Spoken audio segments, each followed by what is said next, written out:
We are conditioned from childhood to fear the dark, dense edges of the forest. Folklore warns us of witches, feral beasts, and ancient predators waiting patiently in the shadows. Across the 20th century, 3 different people were plunged into isolated stretches of wilderness and came face to face with what they believed were exactly these kinds of nightmares. In 1935, a 14-year-old girl wandering the pine forests of Arkansas was viciously beaten by a howling figure covered in black hair. 6 years later, an 8-year-old Polish girl fleeing deep into the woods stumbled upon a hunchbacked, toothless woman boiling animal parts over an open fire. And in 1984, a 26-year-old researcher surviving a plane crash in the Siberian taiga found herself relentlessly tracked by a pack of starving wolves. Examining their survival reveals something far more unsettling than folklore. The wilderness strips away the fragile rules of human civilization, leaving us alone with the darkest elements we brought with us. Near the tiny logging hamlet of Story, Arkansas, young Emily Bandy walked into the pines to retrieve a lost toy arrow. Hours later, searchers found her clinging to life, stripped and beaten. When she awoke, she described an attacker covered in dark fur, a guttural, howling beast that savaged her on the forest floor. A mob of frightened townspeople immediately formed a hunt, pouring into the woods with shotguns and rifles. The panic was so high that deputies spent more time preventing the volunteers from shooting each other than they did looking for the attacker. Frustrated by the chaos, a skilled tracker named Deputy Adams broke away from the mob. Moving quietly near Calibri Mountain, he followed a trail of stripped animal carcasses to a shallow triangular cave. Inside, he cornered the figure. When Adams raised his rifle, the creature looked up with human eyes and pleaded "no" in broken English. This was an abandoned teenager, a boy driven into the wild by the town's history of fear and violence toward him. Back in town, the true assailant surfaced. Emily's neighbor, Bob McCormick, had attacked her with a shovel to cover up an extramarital affair with Emily's sister. He relied on the town's local myths to mask his own calculated violence. Deputy Adams helped the feral boy reintegrate into society, eventually finding him a permanent home with a traveling partner. In this community of outcasts, the boy finally found the safety that the upstanding citizens of Story had denied him. The pine woods near Story were far safer than the community Emily left behind.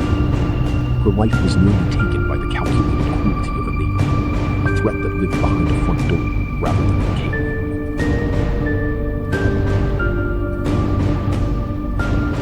In the summer of 1941, the German military launched a surprise attack across the Soviet border, destroying the village of Sopotkin.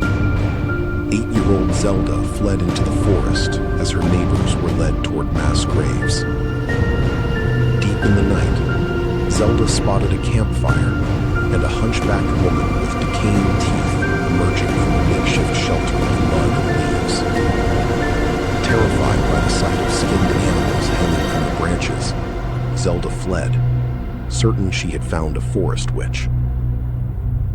This woman was a displaced villager, forced to survive in the wild after being evicted by occupying forces.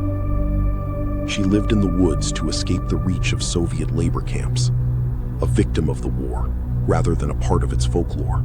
The true horror caught up to Zelda the next day. Hearing a military truck approach, she wedged herself inside a rotting log. She stayed perfectly still as a squad of German soldiers piled out and began searching the trees just 15 feet away. The soldiers were wrangling female captives. Zelda listened, paralyzed, as one of the women fought back, screaming at her captors. The struggle ended with a single deafening gunshot that left the forest in a terrible, weighted silence. Zelda's fear of a forest witch was a child's misunderstanding. The soldiers she hid from represented a far more lethal reality. A systemic, mechanized violence that turned the deep woods into a silent execution ground.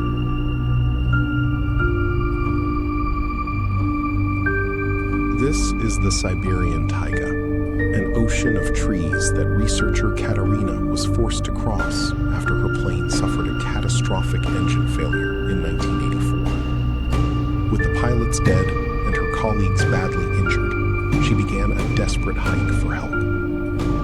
On her second day, a pack of emaciated gray wolves picked up her scent. They followed her from 20 meters back, keeping pace between the trees and waiting for her to collapse from exhaustion. Katerina fought through dehydration for 4 days, swinging burning branches at the eyes in the dark. She was finally saved by a remote logging camp of Chinese migrant workers who fed her and radioed for a rescue helicopter. Katerina eventually returned to the paved streets and rigid structure of Leningrad. She had survived a violent crash and a relentless predator in one of the most unforgiving environments on Earth. But back at the Institute, the Soviet ministry determined that the mission was a failure. Because the plane crash prevented the geological survey, the bureaucracy punished the survivors by slashing their institute's funding. The wolves in the taiga operated on biological necessity.